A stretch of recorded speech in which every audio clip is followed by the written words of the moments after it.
What's going on in QB's world? What you got going on over there? Random rambling, it's a lot over here, so just keep up. Welcome to my life, be like real life told by QV. What it look like this week? We ain't got time like we usually do. Oh, yes, girl, I'm so happy to have you here. This is what my life be like. Exclusive episode. Baby, what's deep? It's hard.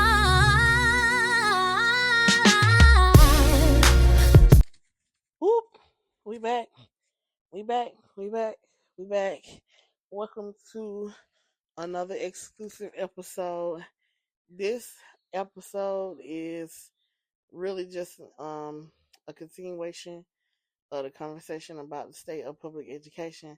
I had a whole bunch of questions, and rather than me taking up a lot of podcast time, because I'm really trying to come down off of my main weekly podcast time, instead of me answering them, I decided to make an exclusive episode and try to answer these questions now. So let's jump right on to these questions, shall we? We shall. All right, cool. So one of the first questions that I got was for someone said, and I do quote, if teachers are really doing such great things in the classroom, why are all of these videos and stuff saying that America's in a literacy crisis and the kids can't read and etc. Let me answer that by saying uh that ain't apples and apples comparison. Kids aren't, to me, let me try to say this nicely. A good portion of the kids that I see that are struggling in class don't have home structure. It's just that simple. They either A, have a learning disability, I'm going to say, or they have a learning disability. But most of the kids that I have seen struggle in class over the years don't have great home structure. And I don't want y'all to equate home structure as a two-parent home having have-nots, all that. That's not what I'm saying. They don't have rules at home. They can do what they want to do when they want to do, how they want to do it. They have lots of screen time. They can play the games all times of night, all times of day. They're allowed to play games that I feel like, or surf the internet on stuff that I feel like is not age appropriate. Those are the kids that I see that have the biggest problems with retaining information and growing in class. Now, the other component of it is that the change of standards, and I can see that. And then other people are going to put other stuff out there. But I'm here to tell you, is regardless of class, because I've seen kids who come from money, but they on the iPad all night or on the game all night, and they struggle in class. It shows. But I'm gonna just be honest. The kids in class, other than the kids who have real true learning disabilities or developmental disabilities that keep them from learning at the same pace as their peers, don't have rules and regulations at home like that. Now, I know there's a small percentage that don't fall in that category, but a lot of this is I didn't have my child ready for school. When they was playing games and stuff, you probably should have been reading, making sure they could write, hold a pencil, all the things. That's me. That's my opinion. That's QV's opinion. It does not reflect the opinion of others. I'm sure other people are gonna feel differently. But this is literally, like I've said the whole time, a lot of the things that go wrong in education, and especially now in 2025, is bad parenting and bad parenting choices, bad parental choices. It's period. It's really no way of escaping it. It's parent choices. And in the equation of public education, although everybody got their sets of education, because education does have a bill of rights of its own. Parents have their parental rights, teachers have their rights, students have their rights, all the things. But it seems like most times that parents get more weight than the teacher, the student, the administrator, and anybody else in the equation. They seem to be the only protected class of people at times. Like sometimes we do stuff against the student just to appease the parent. Like it's that deep. So sitting here saying that, oh, you saying all these things, great things are going on, but kids are struggling. Yeah, they are. They are. But a lot of it is lack of early intervention. A lot of these problems are lack of early intervention. Whether it should have been, I noticed something wrong and I should have been taking my kids to therapy. I should have been doing this and then the third, waiting on school. It's not good to wait on school to do everything. I told y'all I went to school knowing how to do stuff. I went back and I thought about it after I made that statement. I don't really think I learned a new skill till I was nearly in the fourth or fifth grade, because I done everything basically you could do up until then. I was bored. I slacked off. I'm not gonna tell no lie, but I was legitimately bored.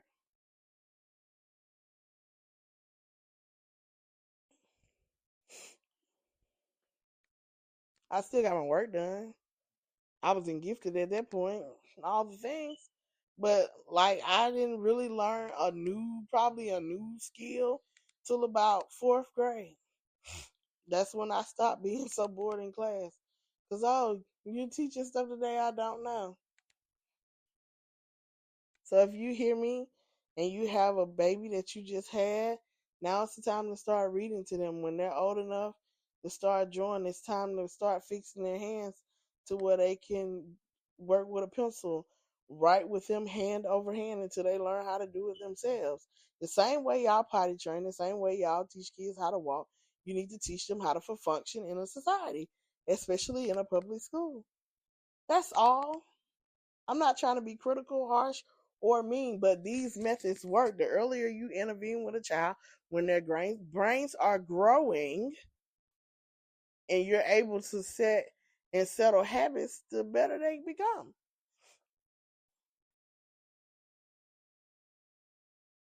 Y'all are going to the school, and I know this gonna piss some of y'all off. Y'all going to the school and arguing about recess. That's the wrong thing to be arguing about right now.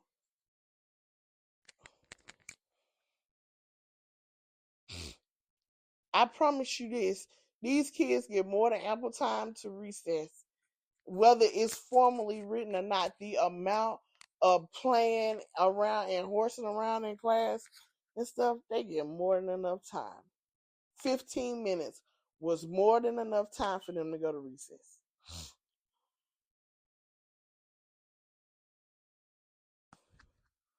I know y'all ready to cuss, fuss, fight. Of course, I'm yawning because I'm really tired. Y'all ready to cuss, fuss, fight, and all the things. But you'll be okay just like everybody else, like, ooh, child. So that's the answer to that question, because my teacher friends are doing great things in the classroom. Whether your child decides they want to learn, don't want to learn, or children act like they want to learn, don't want to learn, want to engage, don't want to be engaged, that's personal. I really, really, really want y'all to understand. I'm not taking a child's lack of engagement off on a teacher. That's a personal choice as to whether you're going to listen to me or not. Because at the end of the day, just like it's expected for me to come to school to teach and all of that, the expectation for students to learn, whether you like it or not. If you old enough to make your mind up to not listen and not do in class, then you're old enough to make your mind up to listen and to do in class and to earn extra, I don't know, no no requirement time. I think a lot of this is we overthink things. We really overthink things. And me, honestly, if I was forced to give 30 minutes of recess to the y'all going at 15 of it, and 15 of it, I'm gonna make a space with nothing but learning activities in it, and that's what you gonna do. I ain't structuring it or nothing. I'm gonna put some learn. It's gonna be a space with nothing but learning activities in it. Y'all do what y'all do. But you gonna take out all this much time in my day, you gonna learn something in some of that time. The end. It won't be a lesson. Now you can pick it up and figure it out. That's that. Mm. Lord have mercy. I just want y'all to stop fighting about any and every. I really want to stop yawning too. And every and anything. Like, is y'all cool? Huh? Is y'all okay? Okay. The next question I got asked was, do I think that nepotism is ruining education on all fronts? They're talking about from getting hired to when you talk about people that are employed by the school, knowing families, people who give their money through PTO, etc. Do I think that nepotism is ruining schools? To an extent, yeah. Yeah, yeah. I think, yeah. I'm not even going to sit here and flex. Yes, yes. It is well known that the more money you spend, the more apt they are to pay attention to you on some fronts. I really do think when you're talking about families and kids and PTO and that aspect of it, because they're gonna keep their money in. We all know education is a very broke place, so you got to do what you got to do to keep your money in your pocket. So yes, and also yes, with hiring, I do think that the good old boy system is ruining it. There are perfectly good educators that I feel like get looked over because some people just keep hiring their friends, or they keep hiring people that know people that know. I got to go put in a good word for you, jump the hoops, and I really feel like it don't need to be like that. But in essence, is what it's due. Some of it I understand because with all the stuff that's going on in the world right now, you kind of sort of need to really vet people. You need to know where these people come from, where they know, where they been, or whatever. One of the funniest things that I encountered when I first got hired on the school system, I was, coming out of corporate America, I'm used to these because you deal with Homeland Security and stuff in corporate America and all the things. I'm used to see these big, expensive background checks and drug tests and all this stuff. So I was sitting at the like HR desk and I'm like, so where do I go and take my drug test and stuff? And it's like, we ain't got a drug test. Huh? Oh, oh, working in education, you don't take a drug test? Oh, what? Oh, okay. So, with all that being said, I don't like it in the current condition that it's in. I do feel like it is ruining some of the experience. I do feel like people get looked at for different perspectives because you ask like from parent to school, from staff member, admin, etc. I do feel like lots of people get overlooked in the process of nepotism on all fronts. But I think a certain level of it is needed just a little bit. But this at times I feel like it can be extreme. I'm not even gonna tell no lie. It can be extreme. Really. And not necessarily where I work at. I've worked with work and I talk to a lot of different people. Like I got friends that teach school all over the place. I at least have one friend that teach in every metro county in Atlanta. So I got what that is. I forgot how many school districts that is because some of the counties got two school districts, 2 to 3 school districts in it.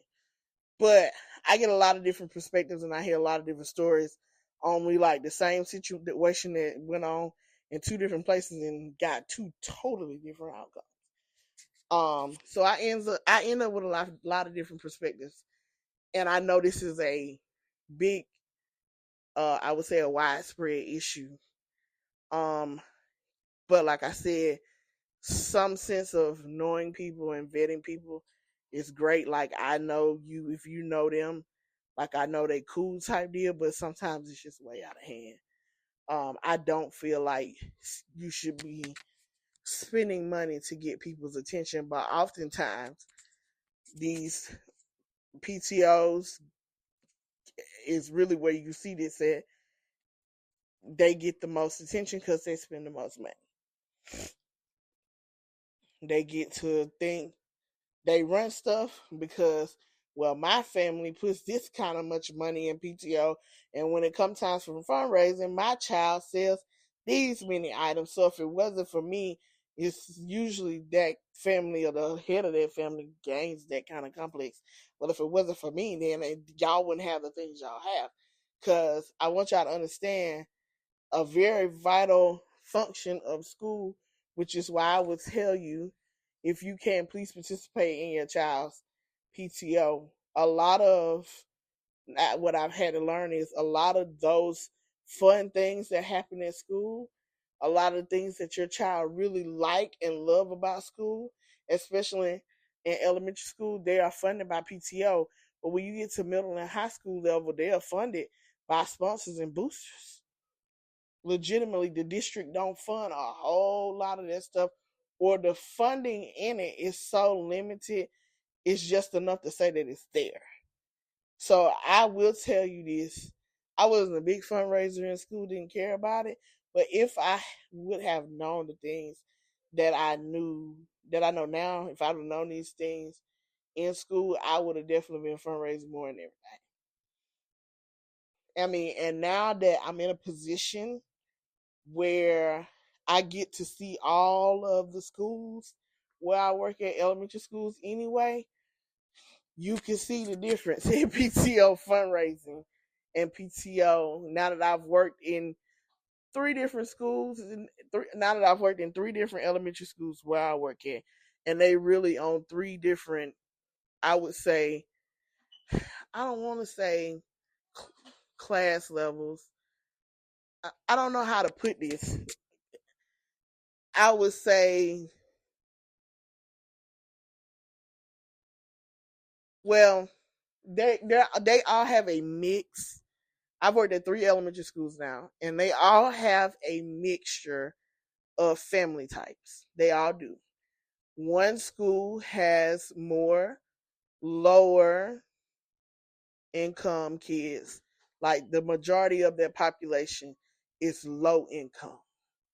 And then I worked at a school who had a very wide variety of income. So they had some of the people that went to their school some of them had very low income, and some of them had very high income. And now at a school that got all of them, but most of their income you could kind of tell is mid to high. It's the bulk of the income of the kids that go to school.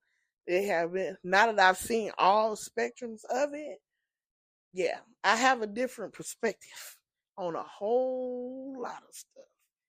And let me tell you, I can tell y'all over there in the subscribers area, go subscribe.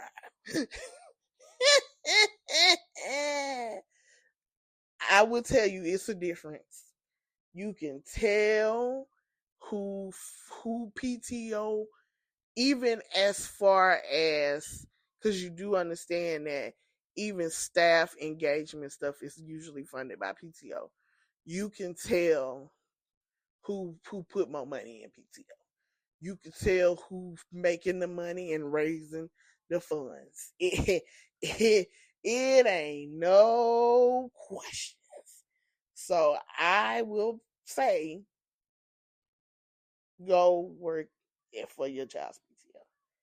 But yeah, that's that.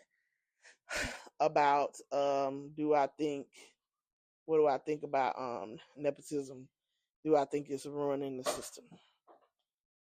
Um Somebody asked me to explain um what do I mean about um some people need to take a cultural competency and sensitivity class and training or whatever. Yes. Yes. Yes. I literally just talked to a friend about this today, about a situation that her administrators wrote her up for. And I said, girl, you were only trying to break through with this kid and get this kid to understand the seriousness of their behaviors and consequences. Like, they weren't doing it. They didn't get to it. They threw it back at you, told you to figure it out, and got upset at the way you decided to figure it out. And the way you figured it out, got it figured out, and it's working. And you got wrote up for being in a word, in an essence, you got a uh you got wrote up for real because you figured out how to make a connection with a child. Y'all happen to be from the same ethnicity background and probably culture. You figured out that the way they was trying to talk and get through to him, he wasn't responding to it. So, not necessarily unprofessionally, but not the way your administrator would like the view to have gotten through to him, actually got through to him, and they wrote you up for it, for pretty much being unprofessional because it wasn't the way she wouldn't have told you to do it. However, she tried it, you tried it, and it wasn't working. This is why I say yes, it's time for y'all to start taking cultural sensitivity, cultural awareness classes, because some things don't work on some people.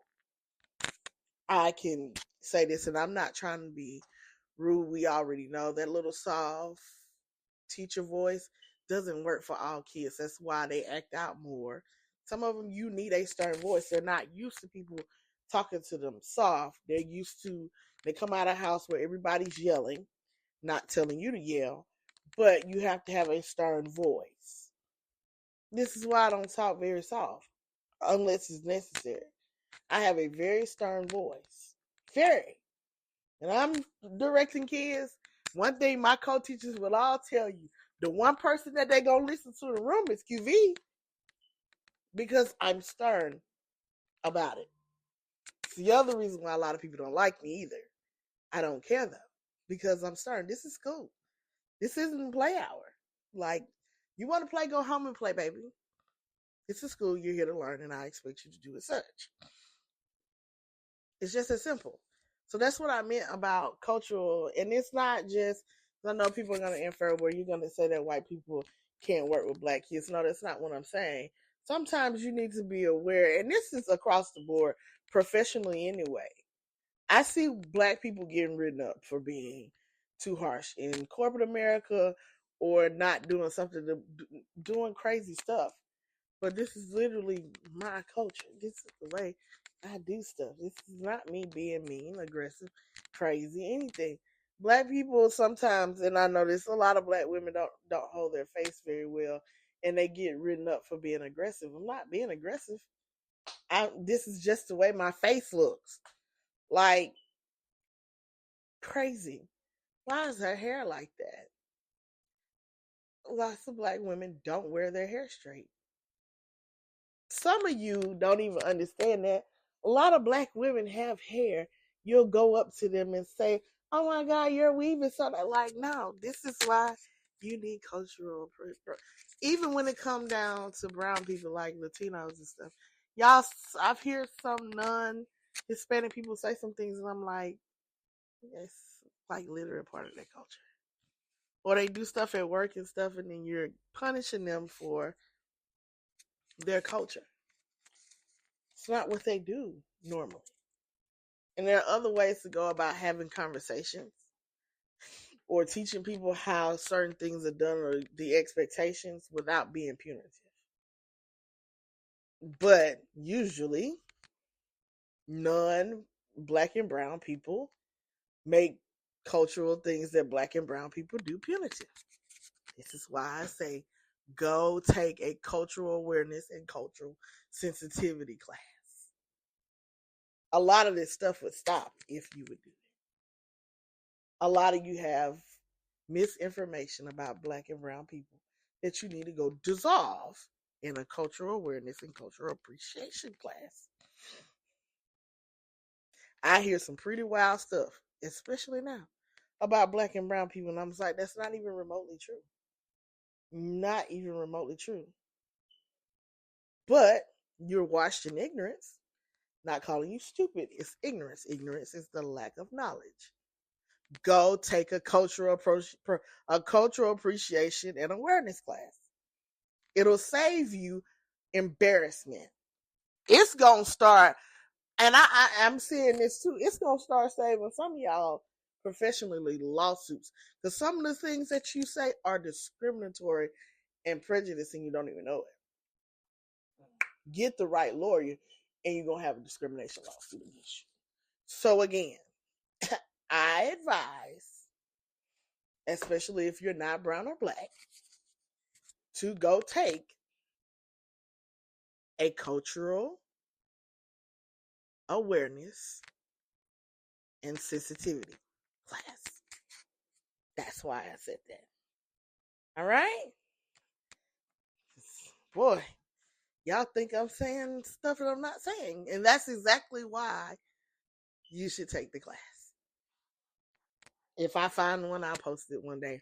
But I know people have them all the time. Everything is not aggressive, and not every, and all black people or brown people are not out to get you, and all black people or brown people are not doing this and that because you think they're doing this, that, and the third. They're not blocking you out or anything. They're not getting smart with you and everything.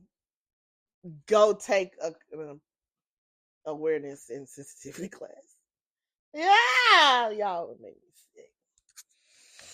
Some of the stuff I get, like on this podcast, like questions I get, it's literally because y'all don't take a cultural sensitivity. And I'm glad y'all don't say these things out loud because I don't know how to moderate and delete these comments. But really, why you don't say it is because you scared somebody gonna dox you and find out where you work at. And saying stuff like that to me, a person of color. But okay. Okay. So let me give y'all what's happened here.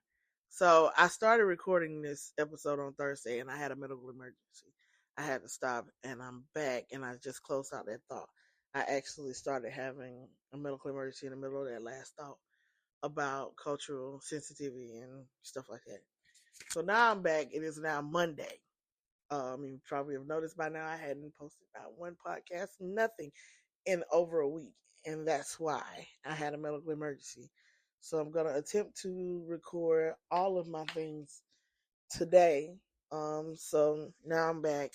I'm getting back on track and let me finish answering these education questions so I can get into subscriber content, and then subscribers content I can get into the actually weekly podcast, which is I'm praying today is Monday. At least by tomorrow night I can have the podcast up. If not today, I really want to get it recorded today and have it up by like late tonight.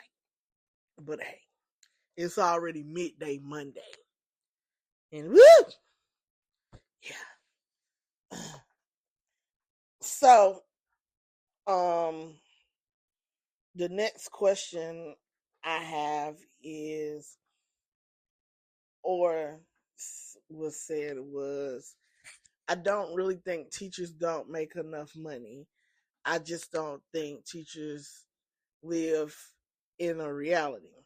And I'm going to say a lot of that is true and a lot of that is not true. um, I think where this comes from is people look at a salary board, but they don't understand the different finances and situations that teachers may be put in. Like, you see a teacher say, that on a salary board, this teacher's making $65,000 a year. Okay, cool. I don't know what that is a month. Not gonna try it. Here's what y'all don't know.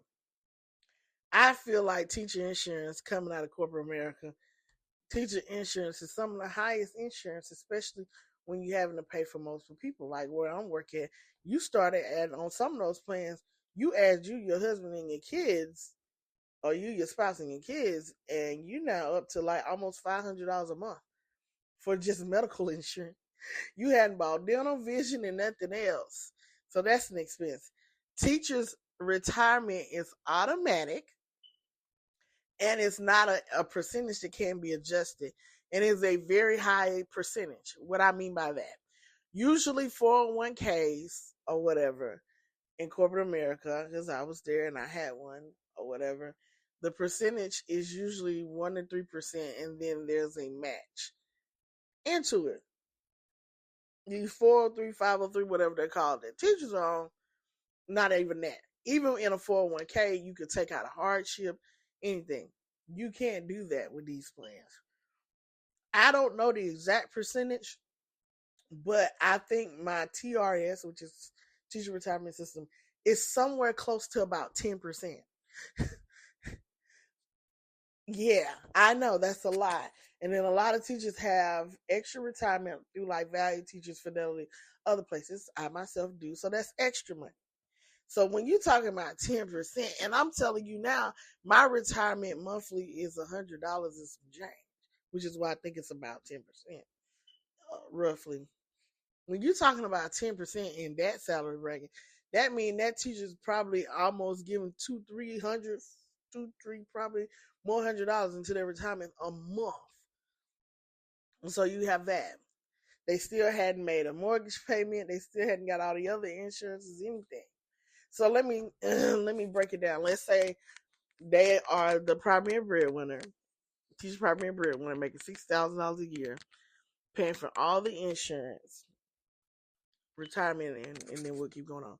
So let's just say with the $400, we're gonna say $500 health insurance plus medical, plus vision and dental. Just say that's what they have, and life insurance. Let's just call that even about, I would say altogether that'll probably cost a teacher somewhere between $750 and $775. You got that. Now you got retirement, and let's just say with 60 uh with $60,000 a year. I don't know, let's divide it into 12 paychecks. I'm gonna have to get some math and do some math.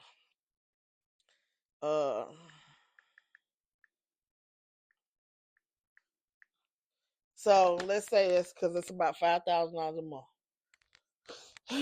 Probably gross, like, or yeah. what you actually make. So then let's think about TRS is probably in that. It's probably gonna be somewhere close to $500, $450, $500. So that's how much their retirement is. That in itself is $1,200 of that already gone, and they ain't even paid the bill. So now from $5,000, we now down to $3,800 a month. You see why this don't sound well? Some teachers have like student loan payments. Some of them, you have to, with public service forgiveness, you have to make 10 years of on time payments before you can get public service forgiveness. And I'm trying to figure out how that works because I thought that loan payments was 10 years, but okay, student loan payments. So then some student loan payments at that point, I'm sure, depending on how many people the teacher might have in their family, we said four, they probably maybe, I don't know, might not qualify income driven plan, but for the heck of this, let's just say they don't qualify for income driven plan.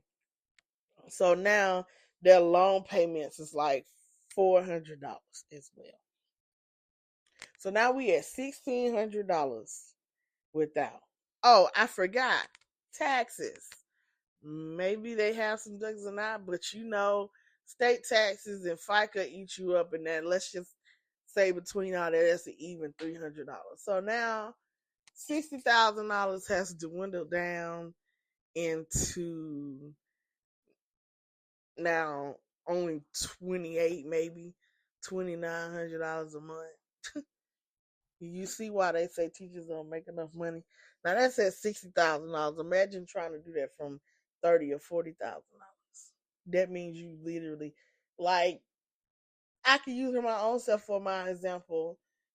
I can't carry Christian on my insurance. It's way too expensive. Christian's also disabled. She gets straight Medicaid. If straight Medicaid don't get it, then who will? She's on SSI. My actual gross pay is almost $2,000 a month, and I only bring home $1,200 after all the things that come out of my check, insurance wise for myself, TRS, and every TRS, my second retirement, so I can actually retire and live since I'm not working and living, um, and all the things in between, insurance and stuff, extra stuff, so extra life insurance and stuff like that, just in case things happen. Page, because yeah, we don't even talk about you need to be part of a legal association to protect you as a teacher because Georgia doesn't have unions. See, that's where y'all miss all that. Y'all just see $60,000.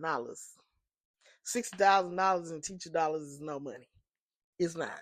That's why you look at teachers with master degrees who still have to bartend.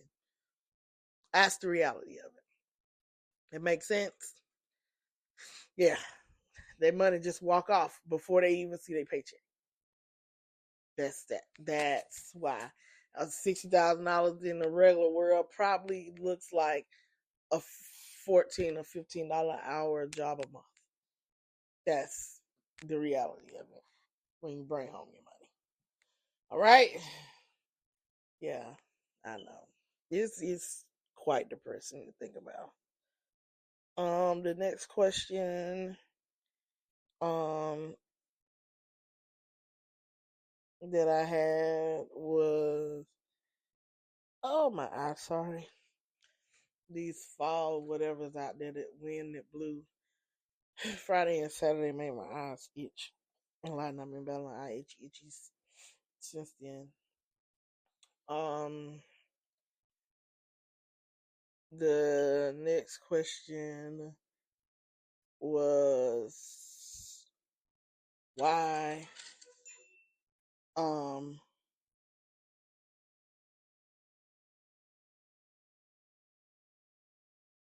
sorry.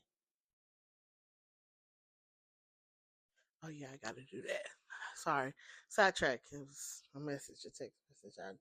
I needed to see that because I forgot already. Um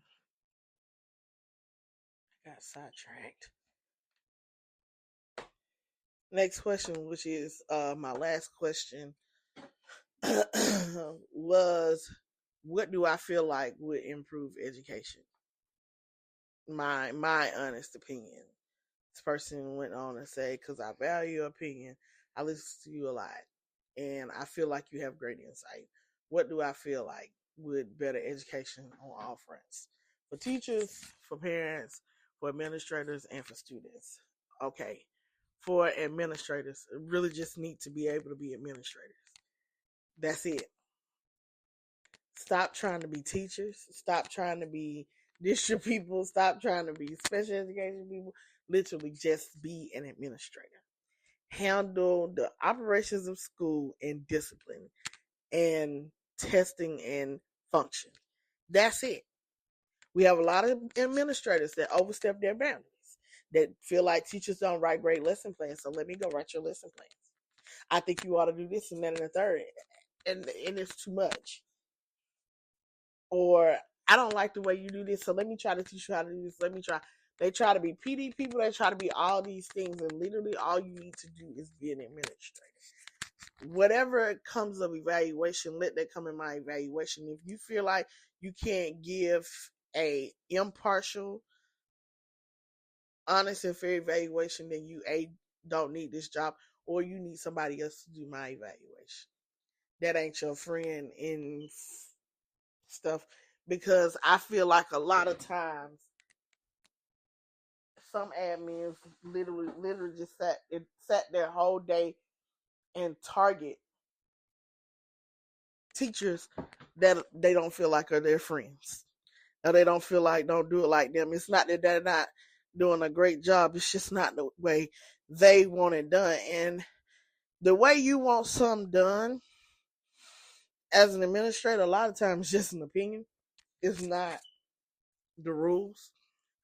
So just be an administrator.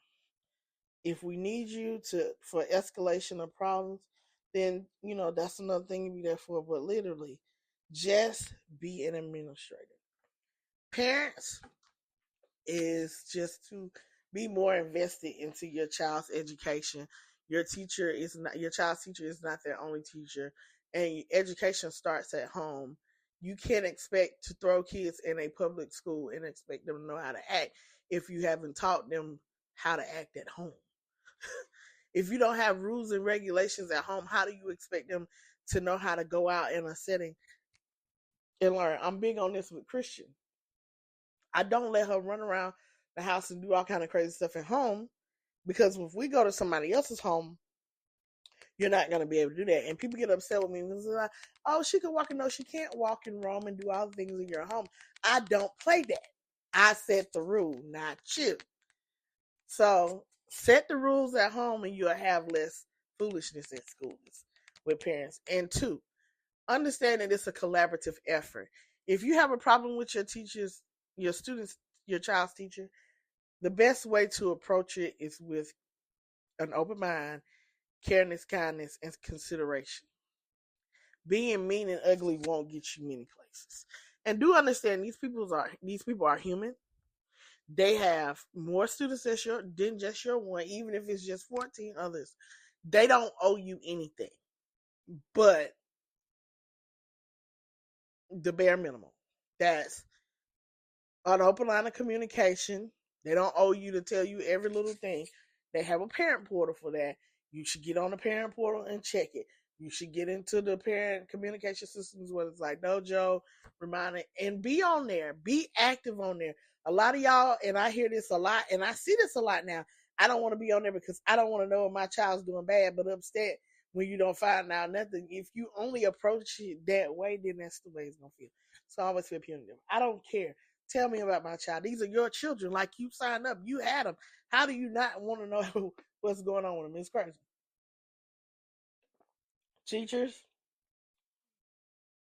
I really don't know how to help teachers until parents and administrators can get their lives together. Because if parents and administrators can get their lives together, students will ultimately get their lives together, because parents should drive their students. And I've heard in the last couple of years, a parent tell a child, you don't have to listen to them, that ain't your mama no way. So, what? When education is mandatory and you're not going to homeschool? What? Yeah. So, teachers just teach. Set boundaries. Stop taking work home. Take care of yourself. Do what you need to do. And if it's not working out, move on. You don't owe anybody. I get sad because I hear a lot of teachers say they owe these people loyalty. No, you don't. You owe them to get up, come to work, do your job at the best of your ability, and go home, boo. That if they feel that way, it's illegal to work without pay. Pay me, Bookie. Like confused teachers, if you don't hear anything in them. If you're classified, fulfill your job description in the time that is given and go home. Teachers fulfill your contracted obligations in the time that is given and go home. And don't take that out the building with you. Do everything you can. Stop making people feel bad. If you sick, don't answer the phone. It doesn't get that serious. Administrators, stop calling teachers when they said they're sick. They're not feeling well. It's disrespectful and rude and crazy. I'm sorry. Hearing teachers say I'm on, like my friend that had a stroke said that they're on, she literally just in the ICU and you're calling her and calling her husband and asking questions is crazy. If I just told you that my mom or somebody just died and I'm distraught and crazy, I'm not thinking about those lessons. You all have just as much as a teaching degree and teaching certifications as I do. You can figure it out. Like, please don't do this to me. Like, teacher guilt has to stop. And students, the expectations for you to come to school to learn. I don't care if you like the lesson, don't like the lesson, don't care about it, and anything else. School is mandatory. Get up, do what's asked of you, and be done with it. All of the second arguing and all of that, be done with it. Just be done with it. That's all. You either do it or you don't. And when people get that idea across the board, when we go to if we get to that point with discipline, then a lot of this stuff was just stop. It's either yes or no. There is no gray area. I hear people try to explain away behaviors. No, no, no, no, no, no, no. We're not gray areaing behavior and discipline. If it's not a manifestation of a disability, handle it accordingly. Okay? All right. That brings me to the end of my exclusive. Thank y'all for hanging out with me another week. I am going to try to do subscriber content now, and then I'm going to try to do weekly content, and I will see you all soon. Ciao now. Bye now.